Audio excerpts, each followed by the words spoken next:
Jusqu'à quand la série noire, jusqu'à quand la fin de la série noire que traversent les étalons? Troisième défaite de suite pour le Burkina. Hier, jeudi, au stade de l'Amitié de Cotonou, Guénotror et ses poulains sont encore tombés 2-1 devant les écureuils du Bénin en match aller du deuxième tour des éliminatoires de la Coupe du Monde Russie 2018. Vous le verrez tout à l'heure. Des ratés incroyables, des buts encaissés dans les ultimes moments de la rencontre. Frustrant, c'est le moins qu'on puisse dire. Nos envoyés spéciaux, Amado Ilboudo et Lassina Sawadogo, sont rentrés de Cotonou. Lassina Sawadogo sera sur ce plateau tout à l'heure. Les étalons traversent donc une mauvaise passe et le football burkinabé dans son ensemble avec, en tout cas pour l'année écoulée, c'est un bilan mi-figue, mi-raisin pour le monde footballistique burkinabé. C'est la réalité qui a été dépeinte lors de l'Assemblée générale ordinaire tenue par la Fédération burkinabé de football le week-end dernier à Fada Gouma. Mesdames, Messieurs, bonsoir et bienvenue au magazine des sports dans un décor pas habituel. Les étalons ont encore perdu hier jeudi au stade de l'Amitié de Cotonou. Guénotror et ses poulains sont encore tombés 2-1 face aux écureuils du Bénin en match aller du deuxième tour des éliminatoires de la Coupe du Monde Russie 2018. Et pourtant, il y a eu du jeu, des occasions. Tout bien sûr, sauf l'essentiel pour les étalons, scorés dans leur temps fort. Retour sur ce acte 1, Bénin-Burkina avec nos envoyés spéciaux rentrés de Cotonou, Amadou Ilboudo et Lassina Sawadogo. Les étalons peuvent nourrir des regrets à l'issue de ce match aller face aux écureuils du Bénin au stade de l'Amitié. Eux qui ont fait le fouet pour se faire battre face à une équipe béninoise sans repère aucune qui n'en demandait pas mieux. Déjà à la dernière seconde de la première période et contre toute attente, le Bénin obtient un pénalty sur une faute de la paire Yago Bako. Stéphane Cesséon transforme. Fin de la première période. Une période dominée par une équipe du Burkina qui semblait avoir retrouvé son élan avec un 11 qui a fière allure. Bertrand Traoré va manquer son duel face au portier béninois à la 13e minute. Une occasion qui méritait bien meilleur sort dans un match si important. Les étalons ont le pied sur le ballon mais ont du mal à concrétiser. Bertrand est sanctionné à la surprise générale sur ce ballon. Jonathan Putrapa à son tour sera contrarié par la défense béninoise, surtout que l'arbitre ferme les yeux sur cette faute. Le Bénin peut bien être heureux du score à la pause. Préjus Nakoulma présent en attaque sera récompensé sur cette frappe. Un but à l'extérieur qui fait du bien et qui concrétise la domination des étalons. Préjus Nakoulma de loin le meilleur étalon et encore la réception de ce ballon à la 71e minute. Son but est cette fois refusé. Hors-jeu décelé par le premier assistant.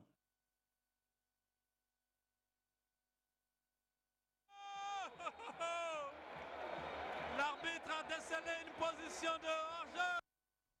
La fatigue est là. Charles Caboret, victime d'un mauvais coup, va céder sa place à Adam Aguira. Les étalons souffrent. Les écureuils retrouvent un second souffle. Guénotror est sans réaction. Et ce ne sont pas les solutions pourtant qui manquent. En face, Omar Chomogo lui a déjà épuisé ses remplacements. Sans jus, les nôtres vont céder à la 85e minute. L'attaquant béninois à la réception de ce ballon crucifie Daouda Diakité qui retrouvait une place de titulaire. Un coup de massue qui fait mal. Une erreur de coaching du franco-allemand, diront certains. On vous l'avait dit. On jouera bientôt.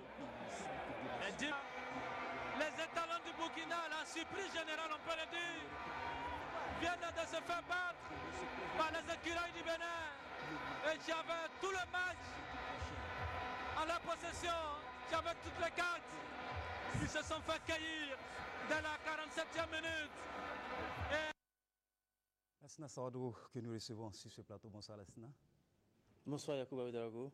Alors, on vient de vu votre résumé tout à l'heure. Hein. L'un des ennemis du Burkina dans ce match-là, ça a été quand même le Burkina lui-même face à ses ratés incroyables. Oui, je crois que quand on regarde ce résumé succinct, on se rend compte de la qualité du jeu fourni par les étalons du Burkina et puis aussi par le nombre incalculable d'occasions gâchées. Je ne sais pas s'il faut en rire ou en pleurer, mais véritablement, sur ce match-là, Contrairement au match passé contre le Botswana et puis le match amical face au Mali, cette fois au moins, les étalons ont eu la possession du ballon, ils ont eu la maîtrise du jeu, mais comme vous l'avez dit, il a manqué l'essentiel. Lorsqu'on joue un match comme celui-là, un match en aller-retour, lorsqu'on sait qu'on peut tuer le match déjà dès les 45 premières minutes, il ne faut pas s'en priver. Il faut pas s'en priver. Et puis là, on a vu ce qui s'est passé. On ne peut pas demander mieux à une équipe qui a envie de redorer son blason après tout ce qui s'est passé. Lorsqu'on a une occasion comme ça face à une équipe béninoise, on vous le rappelle, qui n'a pas de fédération. Fédération béninoise de football n'existe pas. Et on a juste installé un comité de normalisation juste le 11 novembre dernier. Et puis ils sont arrivés là comme ça, un peu dans le vide. Ils arrivent comme ça à obtenir une victoire. Vous savez, depuis quand le Bénin n'a pas battu le Burkina? Ça fait 40 ans que le Bénin n'a pas battu le Burkina. Et là, on offre comme ça une victoire gratuite à cette équipe béninoise. Alors, on sait que le premier but béninois a été égalisé, est intervenu sur pénalty dans pratiquement les arrêts de jeu de la première mi-temps. On encaisse notre deuxième but carrément vers la fin du match. Est-ce qu'il a manqué? Il y a eu un problème de gestion de la rencontre dans ce match-là. Oui, il y a eu un problème de gestion. Ça ne souffre pas de débat. Lorsqu'on encaisse le premier but à la 47e minute, c'est-à-dire 45 plus 2, c'est qu'il y a quelque chose qui ne va pas. On sait qu'on a montré les arrêts de jeu, on regarde le temps venir et on se rend coupable comme ça d'une faute. L'attaquant, il passe entre les deux défenseurs, il est touché, on siffle le penalty. C'est frustrant. C'est frustrant même pour les joueurs qui étaient sur le terrain parce qu'ils maîtrisaient les opérations. Venir prendre un but comme ça, juste après le penalty, on vous dit d'aller vous reposer. Et c'est frustrant parce qu'on aurait pu tranquillement, par l'entremise de Bertrand Traoré, par l'entremise de Jonathan Putrapa, peut-être aller à la pause avec 2 buts d'avance. A contrario, c'est nous qui allons avec un but de retard. C'est dommage parce que, vous savez, après la CAN 2013 et surtout après les éliminatoires de la Coupe du Monde 2014, les étalons avaient acquis une certaine statut, une certaine expérience qui faisait de quand même une équipe qui faisait peur. Moi, je disais ça aux uns aux autres avant ce match-là. Ce match-là me rappelait le match Burkina Faso-Congo-Brazzaville. Rappelez-vous, lorsque nous sommes allés battre le Congo-Brazzaville à Pointe-Noire, sur le terrain mythique, 1-0 pour nous relancer. C'était un peu la même configuration. On avait presque la même équipe face à ces écureuils du Bénin. Mais écoutez, je ne sais pas, il y a quelque chose qui est cassé dans cette équipe des étalons. Après tout cela, il y a la gestion aussi. Certes, la gestion sur le terrain parce qu'ils ont acquis de l'expérience au fil des rencontres. Mais il y a aussi la gestion sur le banc de touche qui, à mon avis, a fait défaut dans cette rencontre. Alors, on a vu les joueurs furieux sur l'arbitre à la fin du match. Vous pensez qu'il y a eu des faits de jeu, peut-être non maîtrisés par l'arbitre, qui auraient entraîné la défaite des étalons? Écoutez, des faits de jeu dans les matchs, ça arrive. Mais lorsqu'on s'appelle Burkina Faso, lorsqu'on a passé ces 3 dernières années quand même à titiller le toit du classement CAF, on doit pouvoir se permettre de se mettre à l'abri. Vous pensez que c'est l'arbitre qui a empêché Bertrand Traoré de marquer son but à la 13e minute? Ce n'est pas aussi l'arbitre qui a empêché Putrapa de réussir son face-à-face au Poitiers. C'est vrai, il y a eu des faits de jeu. Il y a eu ce pénalty sur Putrapa qu'on n'a pas sifflé. Il y a eu ce pénalty sur Bertrand qu'on n'a pas sifflé. Ça aurait pu changer le cours des choses. Mais lorsqu'on est une équipe qui veut véritablement avancer, il faut pouvoir se faire fi souvent de certaines choses et puis avancer. Lorsqu'on a raté tous ces buts, on l'a dit dans le commentaire, il fallait s'attendre un peu au retour de l'ascenseur. Ce qui est arrivé à la 47e minute et en seconde période. Nous avons la maîtrise du match. Nous avons tous les moyens de véritablement tuer ce match. Surtout que Préjus, il nous remet la parité. C'est vrai qu'on marque un but aussi qui a refusé. C'est vrai que ça semble être une position litigieuse sur ce qu'on a vu. C'est vrai qu'avec une seule caméra, c'est difficile de pouvoir déceler cela. Mais tout porte à croire qu'il y avait vraiment hors-jeu sur le but de Préjus. Après tout cela, Yacouba, nous sommes arrivés à Cotonou 24 heures avant, nous n'avons pas eu le temps de nous entraîner comme il fallait parce qu'il y a juste 40 minutes.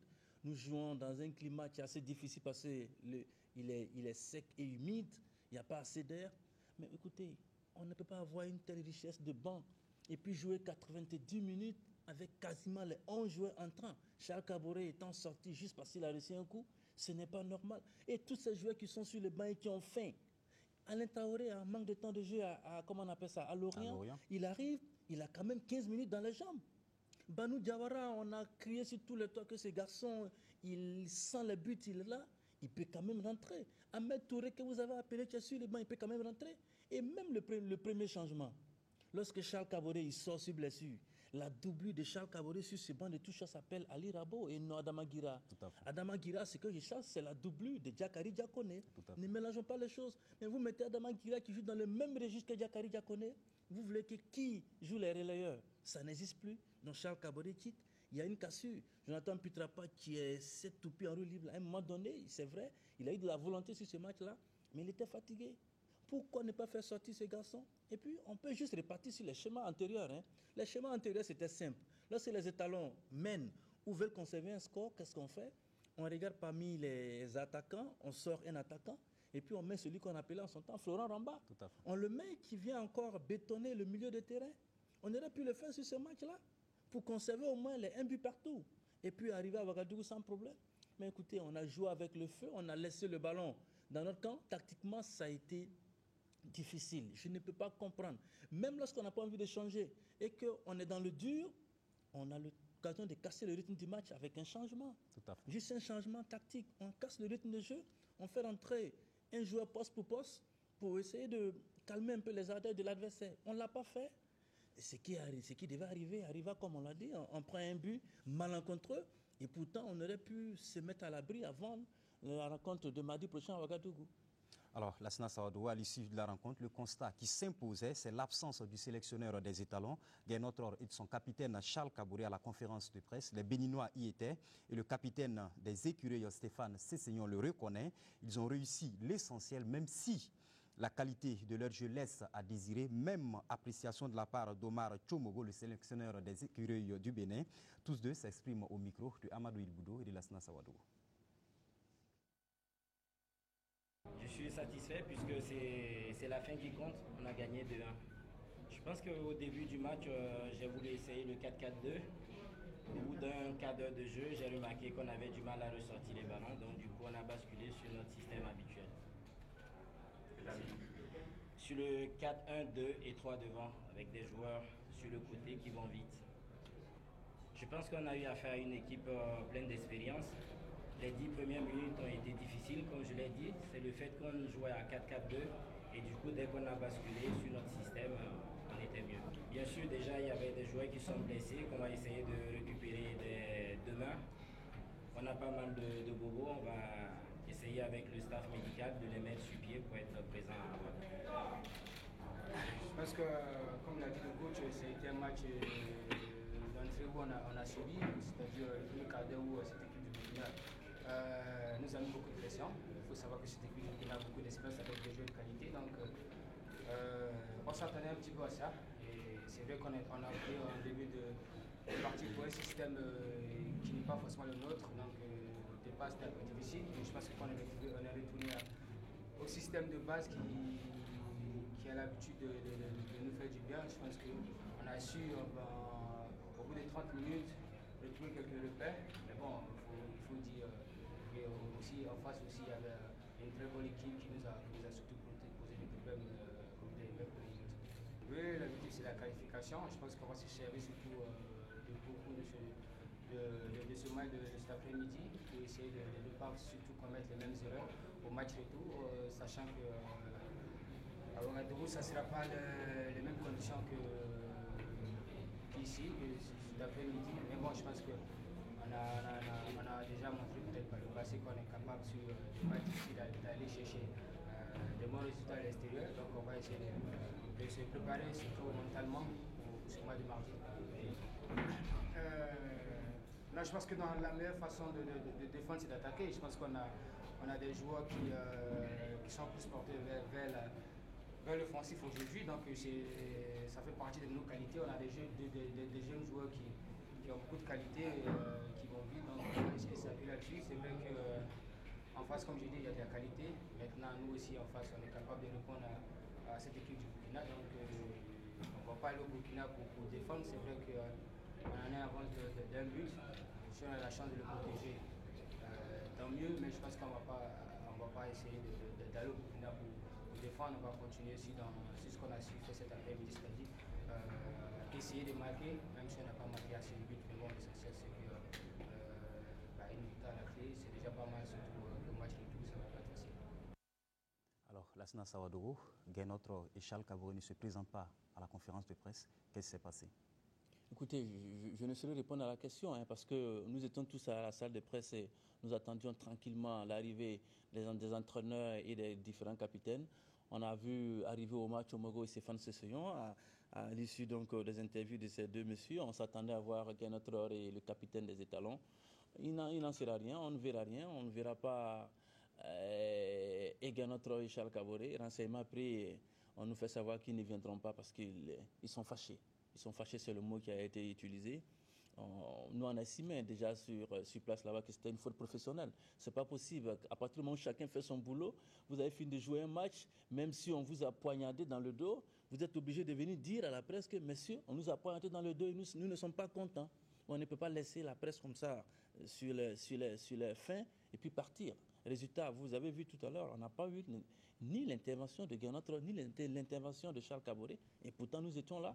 Et malheureusement aussi, dans le planning qui a été fait, juste après le match, il fallait revenir ici à Ouagadougou. On n'a pas pu avoir l'entraîneur et le capitaine à l'hôtel, ce qui d'ailleurs n'était pas normal. Il y a un cadre pour cela. Le cadre, c'est la salle de presse. Il fallait se retrouver là-bas. Et je l'ai dit, c'est une faute professionnelle de la part de Guénotror et de son capitaine. Je pense que les responsables de la fédération devraient attirer l'attention de ces derniers-là pour que désormais ils se présentent à la presse. C'est une exigence professionnelle, il faut le faire. Lorsqu'on finit un match, il faut venir s'expliquer. Je ne sais pas si Guénotror avait peut-être aussi peur des questions qui allaient être posées. Et pourtant, c'est un monsieur qui est diplomatiquement correct. Il sait toujours trouver les réponses à toutes les questions qu'on lui pose. Et c'est dommage qu'il ne soit pas venu. Ça nous laisse sur notre faim. Et on espère que pour le mardi, il sera présent et répondra à nos questions, quel que soit le résultat. Alors, vous l'avez dit, le mardi, ça passe ou ça casse. On n'a pas le choix. Il faut être efficace devant les buts. Il faut être efficace devant les buts, Yacouba. Vous savez, c'est assez frustrant. C'est frustrant ce qu'on a vu donc, à Cotonou. On a du mal à l'expliquer. On a du mal à l'expliquer lorsque il y a cette... J'avais pensé à un moment donné qu'on avait retrouvé quelques réflexes. Le réflexe qui permet à ces garçons, après chaque temps mort, de venir se parler, de causer entre eux, de se motiver. C'était des réflexes qu'on avait perdus depuis un certain temps. On retrouve ces réflexes-là et c'est le dernier quoi qui reste quoi, c'est de mettre les ballons au fond des filets. Et après, en plus de mettre les ballons au fond des filets, c'est la gestion des hommes. Comment est-ce qu'on gère ce groupe-là? On ne peut pas gérer ce groupe-là comme ça et ne pas vouloir qu'il y ait des malaises. Lorsqu'on n'est pas capable, lorsqu'on est dans le dur, d'apporter une réponse tactique, il y a quelque chose qui ne va pas. Il y a quelque chose qui ne va pas et je pense, pour ce que j'ai juste vu sur le match de Cotonou, qu'il faut que Guénotror se ressaisisse. C'est vrai, il ne rentrait pas sur le terrain pour mettre le ballon au fond, mais il faut qu'il se ressaisisse. Il faut que les joueurs aussi sachent qu'un match de football, on le joue pour le gagner. Je ne peux pas comprendre que Bertrand Traoré rate un but comme ça. C'est vrai, ça peut arriver. Ça me rappelle un peu son but d'entrée de jeu qu'il a marqué à la CAN 2011 des cadets face à l'Égypte. Il était plus jeune, mais il avait plus je ne sais pas quel est le mot utilisé, mais il avait plus de vista devant le but. Cette fois-ci, il est plus aguerri et là, il a manqué de lucidité. Ça s'expliquerait, son manque de temps de jeu à Chelsea. Mais son manque de temps de jeu, ça n'empêche pas de pousser un ballon au fond des filets. Il faut avoir l'habitude aussi de le faire sur une certaine période pour pouvoir maintenir le rythme. Oui, c'est vrai, mais Bertrand semblerait être dans un bon état d'esprit pour ce match.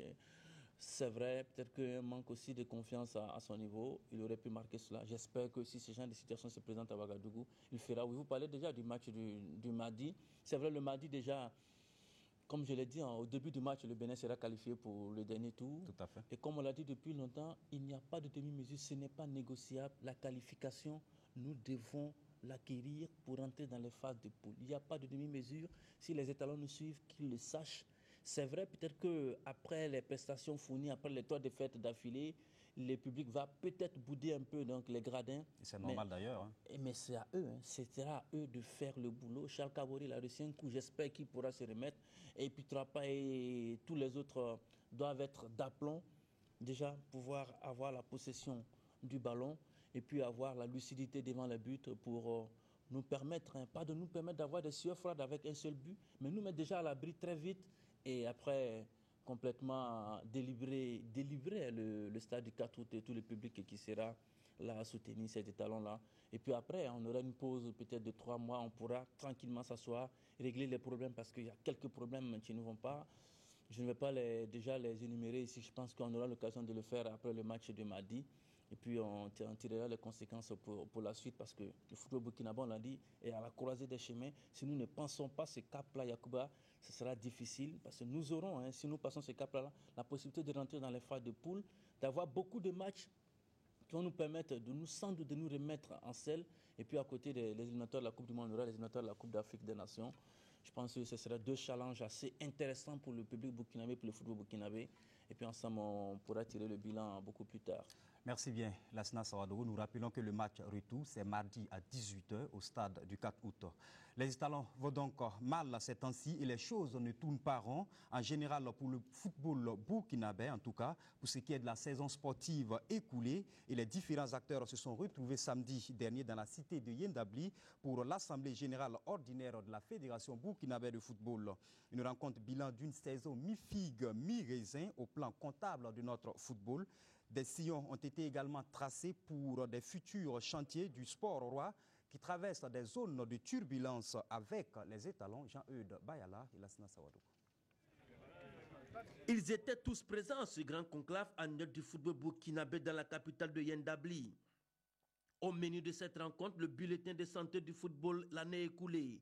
Sita Sangaré dira qu'il est mitigé. Sortie prématurée des étalons de la CAN 2015. Élimination des locaux dès les phases éliminatoires du CHAN. Les années se suivent et se ressemblent pour les clubs dans les compétitions africaines. Un tableau sombre auquel on peut adjoindre la copie bien pâle des dernières sorties des étalons.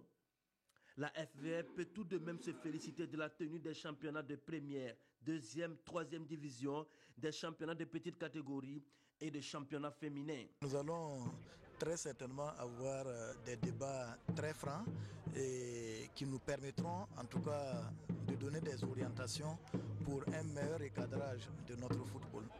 Présence remarquée de Mamadou Traoré, preuve que Sita Sangaré et son trésorier ont fumé le calumet de la paix. C'était donc un moment d'incompréhension lié à l'application d'une directive de la FIFA, mais je pense qu'il n'y a pas de problème particulier. Voilà, nous nous sommes retrouvés entre membres du comité exécutif et membres de la grande famille du football, et le trésorier et président de la commission finance de la FBF ne pouvait pas être absent à cette grande rencontre. 8 heures de rencontre avec à la clé la date du 21 novembre pour le démarrage du championnat de première division. La subvention, elle passe de 7 500 000 à 10 millions pour la D1 et 2 millions pour la D2. Des clubs de D2 qui passent de 24 à 32. Une année après l'octroi des bourses pour les clubs de D1 et D2, une évaluation et un recadrage s'imposent. Nous avons convenu notamment d'une rencontre très prochainement tripartite entre les clubs, la fédération et le ministère des Sports et des Loisirs pour discuter encore de certains des contours de cette bourse qui, à n'en point douter, fait le plus grand bien à nos clubs. L'éclairage en cours des stades municipaux et Wobi sont les bonnes nouvelles apportées à l'Assemblée générale. À court terme, la FVF doit se mettre en ordre de bataille pour passer le cap du Bénin dès le 12 et le 17 novembre prochain en éliminatoire du Mondial 2018. Il était difficile pour nous de tomber plus bas qu'actuellement et je pense qu'il y a eu une prise de conscience à tous les niveaux, tant au niveau du staff technique qu'au sein des joueurs eux-mêmes pour changer certaines choses. Et nous pensons que les uns et les autres vont se ressaisir. Et le mot d'ordre, c'est la mobilisation, c'est la remobilisation, si vous voulez, autour de notre 11 national.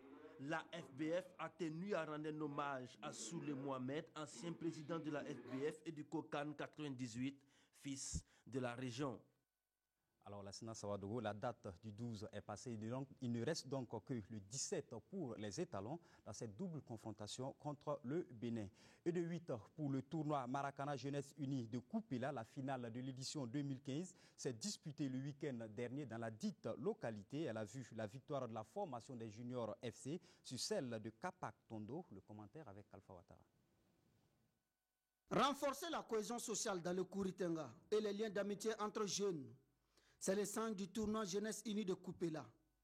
Le dénouement de la 8e édition du tournoi a mis au prix Junior FC aux couleurs du Burkina à l'équipe de Kapak Tondo.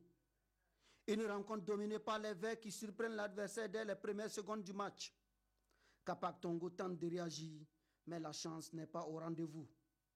Finaliste, les Rouges et Bleus se consolent avec un jeu de maillot, un ballon et une enveloppe de 30 000 francs. Le vainqueur de cette 8e édition, Junior FC, remporte un jeu de maillot, une enveloppe de 50 000 francs et le trophée.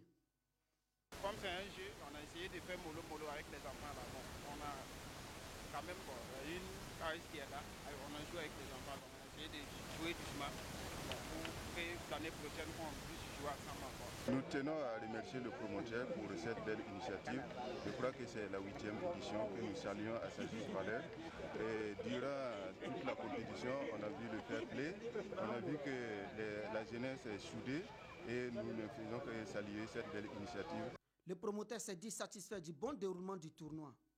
Un tournoi qui, dit-il, a pour objectif d'occuper sainement les jeunes pendant les vacances.